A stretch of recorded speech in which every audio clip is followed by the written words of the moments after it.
अत्याचार सुद्धा कसा विजय होत नाही हे त्यांनी सर्वांना सूत्र त्यांनी सांगितलेलं आहे. त्यावेळेला इथं या महात्मा गांधी जयंतीच्या निमित्त आपण उपस्थित असलेल्या सर्व बंधू आणि भगिनी,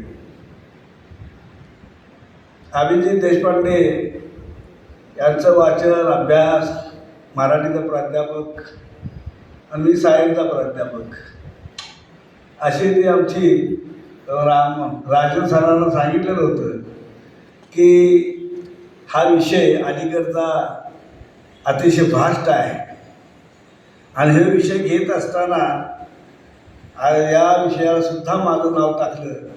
आता या चला म्हणून आपणही उपस्थित आहोत, त्यांचं मार्गदर्शन आहे, घ्यावं, ऐकावं आणि शेवटी आपण कुठं जायचं आहे हा त्यांनी मार्गदर्शन केलेलं आहे आणि याचा सुद्धा अभ्यास उहापोर आपल्याला सर्वांना विचार करण्यासारखा लावणार आहे. अभिजित देशपांडे यांचं सत्य असल्याने बरे केले काही मालिन नाही भवन, हा संत तुकारामांचा अतिशय सुंदर अभंग यांनी या वेगळ्या पद्धतीने त्यांनी स्वीकारलेला आहे. आणि हे स्वीकारत असताना आपण म्हणतो ना, हे जे व्याख्यान आहे हे व्याख्यान ज्या पद्धतीने त्यांनी सगळ्यावरतीच ज्या पद्धतीने आपल्या देशामध्ये वाटचाल चालू आहे त्याचा उहापोह त्यांनी केलेला आहे. म्हणजे त्याचं सुरुवात कशी झाली आणि आपण बदललं कसं आणि केलेली घटना ही आपल्या दृष्टीने ती घटना घडली मशीद आणि त्या रामनवमीची, तेव्हापासून त्याचं मत कसं विचलित म्हणजे वेगळ्या पद्धतीने झालं व खऱ्या आता समाज हिताच्या दृष्टीने त्यांचा पावले कशी पडत गेली हे त्यांनी आता सांगितलेलं आहे. हे विचार करीत असताना महात्मा गांधी हे आज आपण ह्या सप्ताहामध्ये त्या महात्मा गांधीचा 6वा दिवस आहे. हे आमचे अध्यक्ष आहेत सातत्या प्रतिवर्षी आणि अशा पद्धतीने समाजाला ज्ञान, समाजाला हे सगळ्या विषयाचा उहापोह करण्यासाठी ते जे वक्ते बोलवतात ते अतिशय चांगल्या पद्धतीनं आणि आपले पुणेकरसुद्धा त्याला सहभाग मोठ्या प्रमाणात असतो. हे अतिशय आदर्श घेण्यासारखा आहे. महात्मा गांधीचा हा सप्ताह सुरू असताना सुद्धा याबाबत अनेक ताज्या काल वेगवेगळे कार्यक्रम सुद्धा या सप्ताहामध्ये आयोजित केलेले असतात. मला या महात्मा गांधीच्या सप्ताहाच्या निमित्ताने या माझे सत्याचे प्रयोग हे महात्मा गांधीचे आत्मचरित्र, अशा नावाचे आत्मचरित्र असणारे ते महात्मा गांधीजी हे एक जगभरातील एकमेव नेते होते. त्यामुळे या दृष्टीनं विचार करायला झाल्या म्हणजे बंधू कशाला दिलं त्यांनी, तसं त्यांनी आज एक होता कारसेवक, याच्याने म्हणजे त्याची आणि यांची ज्या रस्त्याने ती वाटचाल करीत आहे महात्मा गांधीच्या सत्याचे प्रयोग या दिशेने त्यांची वाटचाल आज पाहायला आपल्याला मिळते आहे.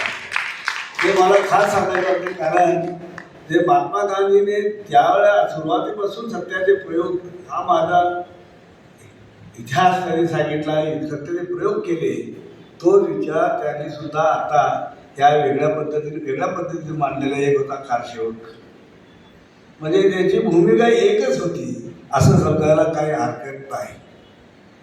तेव्हा हे महात्मा गांधीचा चिंतन करत असताना, विचार करत असताना किंवा त्याच्या स्मृतीला अभिवादन करण्याकरता आपण या भूमिकेत म्हणजे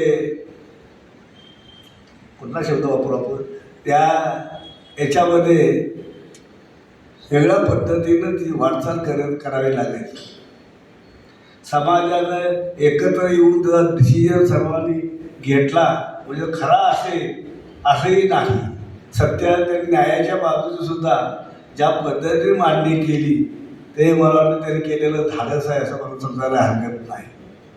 कारण अशा पद्धतीने धाडस करणं या पुण्यनगरीमध्ये हे तसं सोपं नाही. तर मग तुम्ही ते अभिजित देशपांडे कोथरूडमध्ये असं केलंय. पण तुम्ही मूळची त्याच क्षेत्रातले असल्यामुळे तुम्हाला ते सोपं जात आहे असं मला म्हणायला काही हरकत नाही. ह्या अशा पद्धतीने आपण विचार मांडले. तुमचे विचार ऐकण्याचा योगायोग निश्चित करून आलेला आहे. आणि इथं अरुण खोरे सुद्धा एक महात्मा गांधीचे अभ्यासक आहेत. त्यांचा याचा मोठा अभ्यास याच्यामध्ये आहे. आणि हे अभ्यास करत असताना महात्मा गांधीचे जे विचार आहेत ते विचार या महात्मा गांधी स्मारक निधीच्या सर्व मान्य डॉक्टर कुमार सप्तशी यांच्या नेतृत्वाखाली आम्ही सर्व तळागाळापर्यंत पोहोचवण्यासाठी कसा प्रयत्न करतोय.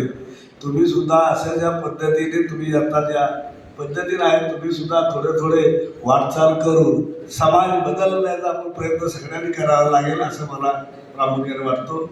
आणि हे जी असंघटित घटना घडलेल्या आहेत त्या संघटित कशा करता येईल. म्हणजे स्वातंत्र्य मिळवण्यासाठी जे लोकांची भूमिका होती सगळे, पण त्यामध्ये जातीवाद नव्हता. पण सगळ्या ह्याचे जातीवाद सगळ्या लोकांचे जे एकत्र होते, मुस्लिम असतील, मराठा असतील, तरुण असतील, शेतकरी असतील, सगळे लोकांचे एकत्र करून आणि महाराष्ट्र हे त्यांनी एक मोठं आपलं कर्तव्य आहे, काम आहे. हे ते राष्ट्राला मोठं भवितव्य घडवून आणण्याच्या दृष्टिकोनातून आणि त्यामुळे आपलं भवितव्य चांगलं होण्यासाठी हे जे त्याने सूत्र अंमलात आणलं होतं हे सूत्र त्याने स्वीकारण्याचं हे केलेलं आहे. आणि हे करीत असताना त्यांनी याच्याकडे शेवटी बोट ठेवलेलं आहे. हे जे असंघटित जे लोक आहेत त्याला एकत्र करून चांगल्या दिशेने दिशा देण्याचं काम हे आपल्या सर्वांना करावं लागणार आहे. या निमित्ताने मला सांगायला वाटतं ज्या पद्धतीने सगळ्यांचा उहापोह त्यांनी केला, कोर्टाचा निकाल कसे लागले, काय करतात, काय याच्याबद्दल मला त्यावरती फारसं पडायचं नाही आहे. कारण हे तसं या विषय तसा अवघड विषय आहे असं मला म्हणायला हरकत नाही. अभिजित देशपांडे घराणी सत्य हे आपण म्हणलं ना सत्याचे महात्मा गांधीचे सत्याचे प्रयोग त्याच पद्धतीने अभिजित देशपांडे यांनी याच भूमिकेतून काम करण्याची भूमिका स्वीकारलेली आहे असं म्हणायला काही हरकत नाही.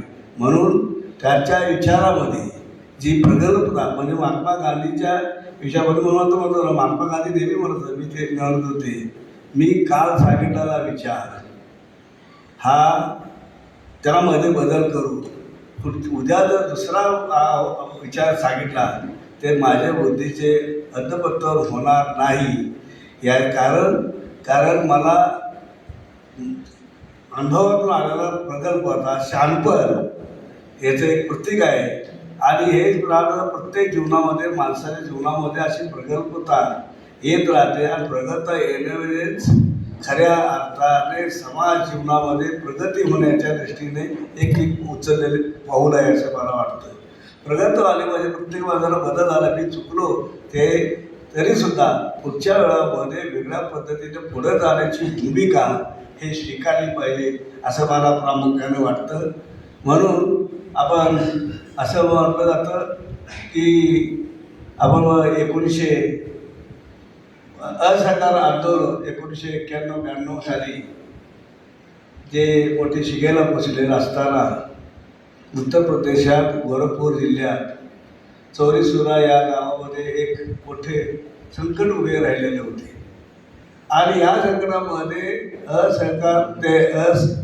या लोकांनी त्याला प्रत्युत्तर पोलिसांच्या त्याला आग लावली आणि 22 हे लोक पोलीस त्यामध्ये मरण पावले. गांधीजीने तेव्हा दिलेला आदेश की ताबडतोब हा असहकार आंदोलन बंद करा असा निवारणाचा इशारा त्यांनी सर्वांना दिला. परंतु काही जर आपण सांगितल्याप्रमाणे काही काँग्रेसचे सुद्धा किंवा सगळ्या समाजातले सुद्धा त्यामध्ये सहभागी म्हणजे मान्यता नव्हती किंवा त्याला मान्य केलं नव्हतं. अशा भूमिकेमध्ये सुद्धा महात्मा गांधीजींनी तो त्या स्वतःचा विचार मनातला विचार जे आला म्हणजे महात्मा गांधींनी एक सोपी भाषा केलेली होती की आपले सत्य हे हे साध्या सोप्या भाषेत त्यांनी सांगितले, आतला आवाज माणसाचा तो आतला असतो, त्या सत्याच्या भूमिकेवर पुढे जात असतो, तोच त्याचा खरा अर्थ असतो. आणि म्हणून महात्मा संत तुकाराम महाराजांचे सुद्धा यामध्ये काय वेगळे आहे, त्याने सुद्धा त्याचे अनेक दुखाने होते आणि तुमचे सौकाकी होती, तरीसुद्धा त्याच्या वह्या त्याने इंद्रायणी नदीत बुडवल्या आणि सर्व जाती सर्व जे शेतकरी गरीब शेतकरी किंवा जे कर्जबाजारी झालेले होते त्यांना मुक्त केले. आणि अशा पद्धतीनं ते वाटचाल त्याची झालेली आहे. देशपांडे साहेब, तुम्ही जे विचार मांडले ते समाजाच्या दृष्टीने अलीकडच्या दृष्टीने, पुढचा इतिहास मला पूर्वीचा इतिहास मी सांगत नाही, परंतु अलीकडचा जो विचार तुम्ही प्रगत केला, जो तुमचा विचार ऐकले, त्यामुळे समाजाचे खऱ्या अर्थाने वेगळ्या पद्धतीने बांधणी करण्याच्या दृष्टीने ते उपयुक्त आहे असं मला वाटतं. आणि या दिशेने वाटचाल करत असताना खऱ्या अर्थाने महात्मा गांधीचा सप्ताह आपण वेगळ्या पद्धतीने साजरा करतोय आणि असं मला म्हणायला काय हरकत नाही. खरोखर देशपांडे साहेब, आपला मराठी विषय आहे, मांडण्याची पद्धतही चांगली आहे आणि हे पद्धत तुम्ही खरोखर समाजामध्ये तुम्हाला सर्वच आणलं आहे. म्हणजे जे वारकरी पंथाच्या सुद्धा भूमिकेत वावरत असतात, हे अशा पद्धतीचं काम करण्याचं धाडस आपण निश्चित करता, त्यामुळे तुमचं अभिनंदन. आपण मुंबईहून सोन्या महाविद्यालयातून येऊन तिथं सुद्धा जबाबदारी चांगल्या पद्धतीने पार पाडत आपण इथं आला, उत्तम मार्गदर्शन केलं, विचार करण्यासारखं मार्गदर्शन केलं, त्याचं काय का आपण पुढं पुढे जाऊ आणि खरोखरच महात्मा गांधीच्या या कार्यक्रमाला मला इथं स्टेजवर येण्याची, जास्त स्टेजवर तरीसुद्धा मला हा एवढा सोपा नसलेला विषय ते दिला, त्याबद्दल आमच्या अध्यक्ष, आमचे सचिव राजासाहेब यांचे आभार मानून, आपल्या सर्वांच्या इथं आल्याबद्दल आभार मानून मी इथं थांबतो. जय हिंद, जय महाराष्ट्र.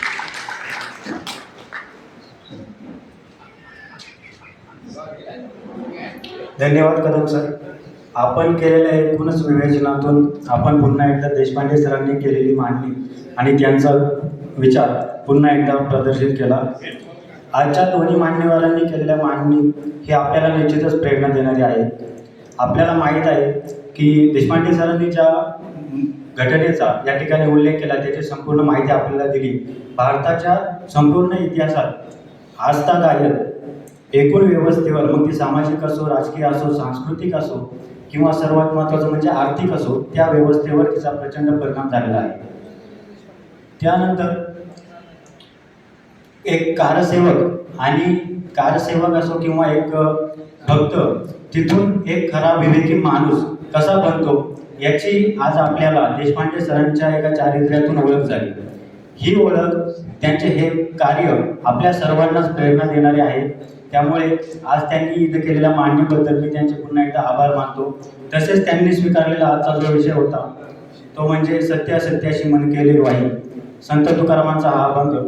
आपल्याला माहीत आहे की संत तुकाराम आणि सर्व संत परंपरेमध्ये विवेक, सत्यशोधन या विषयांवर वेगवेगळे विचार मांडले गेलेले आहेत. महात्मा गांधीची प्रेरणा घेऊन कार्य करणारे तरुण लोक ह्या देशात आहेत. तोपर्यंत हे विचार निश्चितच टिकतील आणि आपला देश पुढे जात राहील अशी अपेक्षा आहे. आणि हा विचार जिवंत ठेवण्यासाठी हे लोक जे कार्य करतात त्याबद्दल त्यांचे धन्यवाद देतो. हा विचार आपल्या गांधी सप्ताहातून, वेगवेगळ्या व्याख्यानांतून कायमच प्रदर्शित होत राहिलेला आहे आणि तो होत राहील. याशिवाय आणखी एक महत्त्वाची सूचना या ठिकाणी मला द्यावी. युवक क्रांती दल असो किंवा गांधी भवन असो, विविध या ठिकाणी निर्माण झालेले आहे, ते म्हणजे मराठवाड्यामध्ये आलेली पूरग्रस्तांची स्थिती. युवक क्रांती दल आणि गांधी भवन तर्फे त्या ठिकाणी विविध जीवनोपयोगी साहित्याचं वाटप केलं जात आहे. आपल्या सर्वांना या ठिकाणी विनंती आहे की आपण आपल्याला शक्य असेल ती मदत गांधी भवनमध्ये किंवा कुठल्याही गांधी भवनचे कर्मचारी किंवा युवक क्रांती दलाच्या कार्यकर्ते यांच्यापर्यंत पोहोचवावी, जी मदत आम्ही मराठवाड्याच्या भागांमध्ये घेऊन जाऊ शकतो.